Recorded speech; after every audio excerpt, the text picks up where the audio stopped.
Y es un placer recibir en esta tarde de martes a Walter Schmidt, periodista de Clarín Política. Walter, muy buenas tardes. Miguel Riza te saluda. ¿Cómo estás?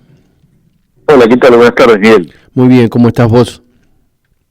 Bien. Aquí Bueno. en plena redacción trabajando en un enero atípico, ¿no? Porque está bastante movido a nivel político, económico y bueno, es un día a día bastante intenso. Sí, hoy un día más que intenso con el tema de la suba del dólar y lo que está pasando o lo que empezó a pasar en la Cámara de Diputados con el tratamiento de la ley ómnibus, ¿no? ¿Tuviste acceso a la Cámara o pudiste ver algo por televisión? ¿Cómo vas viendo la situación que se está dando en el día de hoy, que la verdad fue bastante áspera? Sí, la verdad que es un clima confrontativo. Se esperaba un poco porque de alguna forma el propio presidente Milei y el gobierno lo habían alimentado. Recordemos que en los últimos días la estrategia del gobierno ha sido presionar a los legisladores, incluso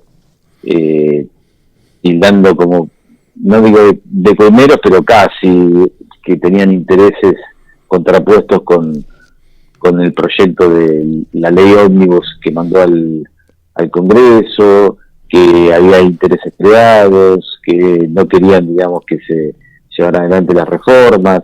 Es decir, incluso hoy el vocero presidencial Manuel Adorni los acusó a los legisladores sin hacer nombre propio, pero por lo menos entiende uno que es a los que se oponen de haber provocado la suba de los dólares financieros, con lo cual, digamos, el clima me parece que se está reflejando en el plenario de comisiones de una reunión, Miguel, que no obviamente hoy no define nada, va a seguir mañana porque han ido distintos funcionarios. Hoy fue el procurador del Tesoro Rodolfo Barra, ha ido Eduardo Chirilo, el secretario de Energía, mañana va a estar Sandra Petrella, es decir, van a desfilar los funcionarios defendiendo el proyecto ómnibus y las críticas, por lo menos de la oposición, se van a hacer sentidas. Sí, totalmente. Es más, la oposición está reclamando que vaya Sturzenegger, Pose y Caputo, ¿no? Que son, digamos, los tres que están más en la mira de parte de la oposición. Sí, son chicanas usuales en el Congreso. Igual me parece que, no sé si Pose, pero creo que Caputo como ministro de Economía y Sturzenegger como el padre, en todo caso, de toda esta reforma del Estado, de regulación de la economía, deberían concurrir para dar explicaciones porque, digamos, estamos hablando en el caso de la ley ómnibus, más de 600 artículos que se meten no solo en la economía, sino en el Código Civil y Comercial, es decir, se mete con cuestiones con una transversalidad importante y me parece que eso hay que argumentarlo al menos de cara a la sociedad, ¿no? Sí, totalmente. Y algo de lo que vos bien señalaste, ¿no? La distinta variedad y sectores que están involucrados dentro de esta ley y solo tratado en 4 comisiones, que por lo que yo vi hoy, aparentemente las 4 comisiones están trabajando en conjunto, ¿no? Claro, sí, porque el Ejecutivo está pidiendo celeridad y no te olvides que las comisiones han conseguido que haya un importante número de no kirchneristas. Entonces, de alguna forma lo que era Juntos por el Cambio, que uno no sabe en qué quedó eso, esos bloques por lo menos son los que están colaborando para acelerar el trámite. Después, lo incierto es qué votación tendrá, digamos, porque en comisión y obviamente de recinto, porque ya es motivo de otra negociación. Recordemos que este proyecto de ley ómnibus, si bien el gobierno ha dicho que no negociaba nada, que no hacía nada, finalmente lo modificó antes del día de hoy. Por ejemplo, respondió a varias provincias que reclamaban una modificación en la ley de biocombustibles y así lo hizo. También reclamaban varias provincias una modificación en el proyecto sobre el ítem pesca y también se accedió a eso. Se ha dicho también que esto de las reuniones de 3 o más personas que estaban prohibidas y con digamos, incluso la idea de prisión para aquellos que corten calles también estaba, digamos, modificado. O sea que finalmente hizo modificaciones, pero hay que ver si esto sigue. Sí, sí, totalmente comparto como lo decís, porque más allá de lo que se trate en la comisión, y hay que ver si dan los tiempos para que se vote antes del 31 de enero, que es el día que se dan por finalizadas las sesiones extraordinarias. Ese es otro punto a tener en cuenta. ¿Y cómo va a ser después esa votación, más allá de aquellos diputados no oficialistas que no están dentro de las comisiones, pero que van a estar dentro del recinto a la hora de votar, ¿no? Bueno, es un tema muy cierto te digo que esas dudas que vos planteás, que son ciertas, también afectan, impactan en los mercados. Por eso, de ahí la suba del dólar blue y de los dólares financieros de hoy, de ayer, de estos días, porque no se ve, digamos, todavía un apoyo contundente a la ley Omnibus. Recordemos que Milei envió primero un DNU y después esta ley Omnibus. Esta ley Omnibus contiene el DNU y suma otros proyectos más, con lo cual el gobierno se está jugando todo, porque si diputados o el Congreso, digamos, llega a rechazar esta ley Omnibus, o, digamos, votarla parcialmente, pero digamos, se dice que Milei quiere un 70% de aprobación, con eso se conforma, pero si modifica muchos artículos y la votación es, por decirte un número, un 30% nada más, se le complica mucho el margen de gestión que tiene Milei para imprimir esa reforma. Entonces, se está jugando todo en el Congreso y, como decimos, no sé si al 31 de enero llegan, porque tampoco el gobierno quiere extender esas sesiones extraordinarias. Es un callejón sin salida y es un panorama muy complejo, ¿no?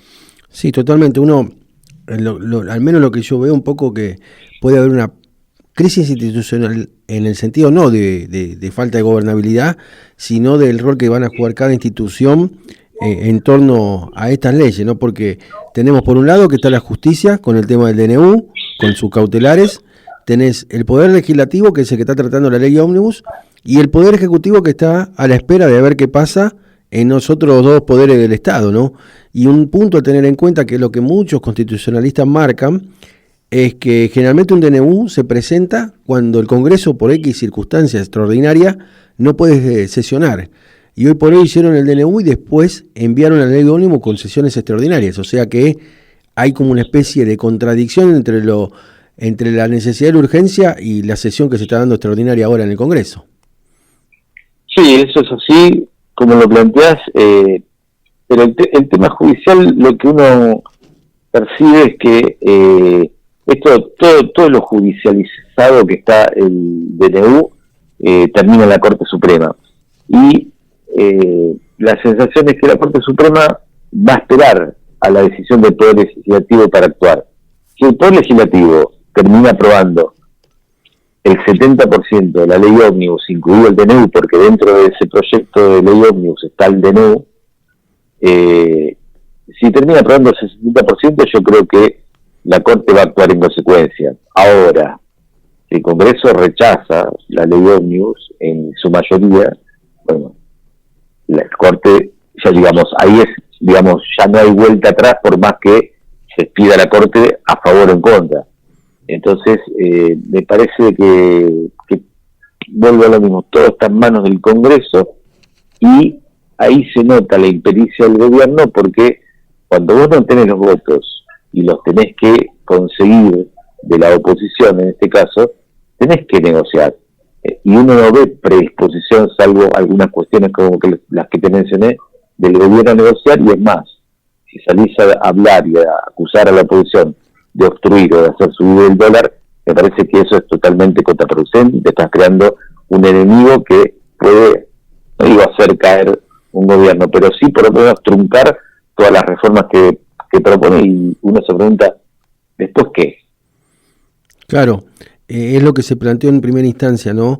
Al menos el análisis que hice yo en torno a que Milei decía, es la única alternativa que tenemos, y no tenemos plan B, porque pongámosle que esto no surja, como bien vos decías, en torno a que está todo en manos del Congreso. Porque si dividimos las dos cámaras, por ejemplo, en 3 días Victoria Villarroel armó las autoridades dentro del Senado, y en Cámara de Diputados tardaron casi un mes. Entonces hay una dicotomía entre ambas cámaras y al mismo tiempo es como que no se ve, en caso de que esto no salga, cuál es el plan B que tiene el gobierno, porque si no estaríamos en un problema muy grave.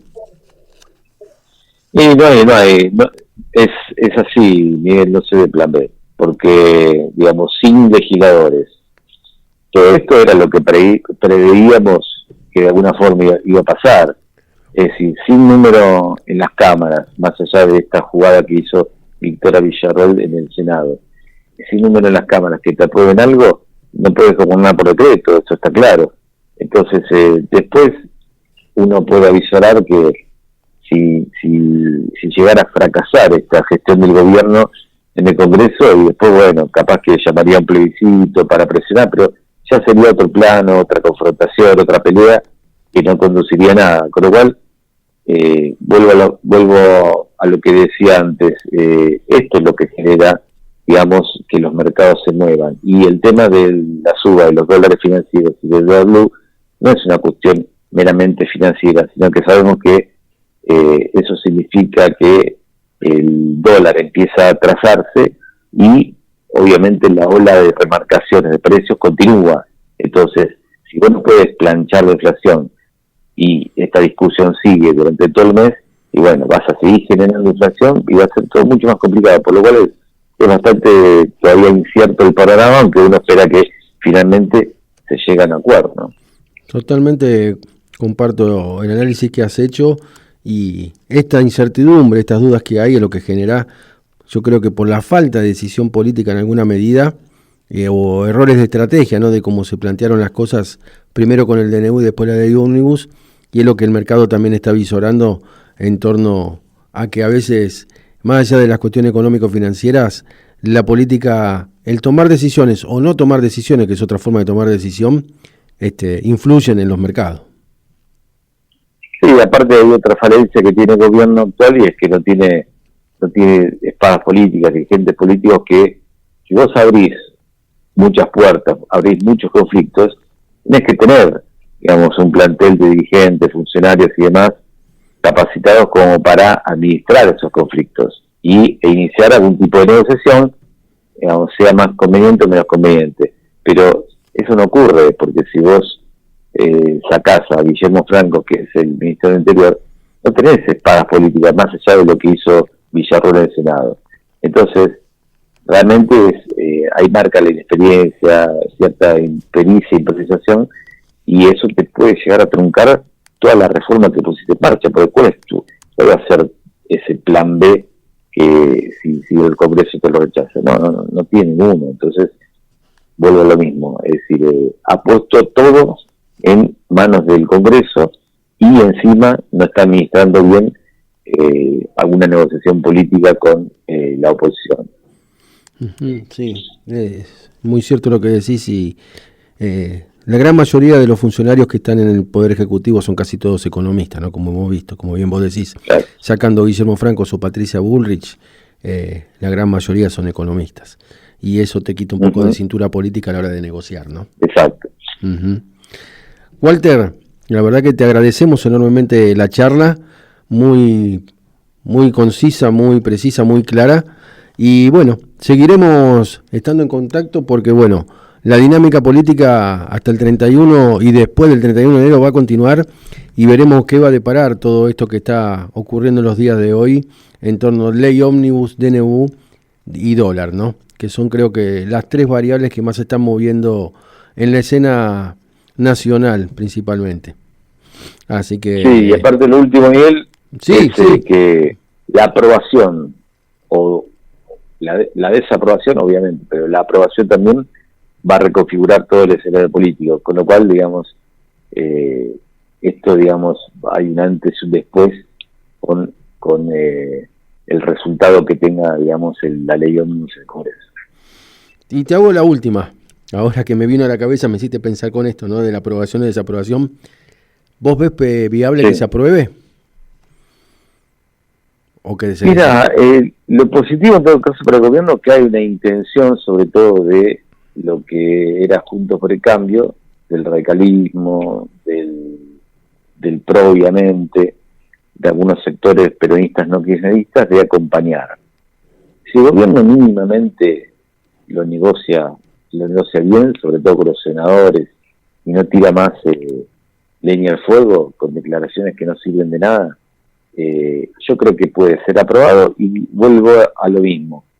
La intención de mi ley es que sea aprobado un 70%, no es todo nada. Con lo cual, digamos, hay un margen que se puede aprobar. Yo digo, si eso se cumple, que tampoco es demasiado, es mucho, me parece que tiene posibilidad de aprobarlo. Pero, bueno, vuelvo a lo mismo. Cuando los negociadores políticos no están, cuando la voluntad no está, sino que haces declaraciones en sentido contrario, y cuando la economía se empieza a recalentar otra vez, bueno, eso complica cualquier tipo de compromiso de un diputado, un senador opositor, de aprobarlo. Así que me parece que está en manos del gobierno encauzar ese tipo de negociación y obtener esa aprobación que busca. Uh-huh. Excelente, Walter. Nuevamente te agradecemos la participación. Bueno, vamos a seguir seguramente a lo largo de la semana que viene viendo cómo evoluciona esta, así que estaremos en contacto. Te agradecemos enormemente por haber participado. Gracias, Miguel. Gracias, Miguel, por la charla y bueno, un abrazo y saludos a Silvio también. Muchísimas gracias. Era Walter Smith, periodista política de Clarín, escuchándolo en esta tarde de hoy de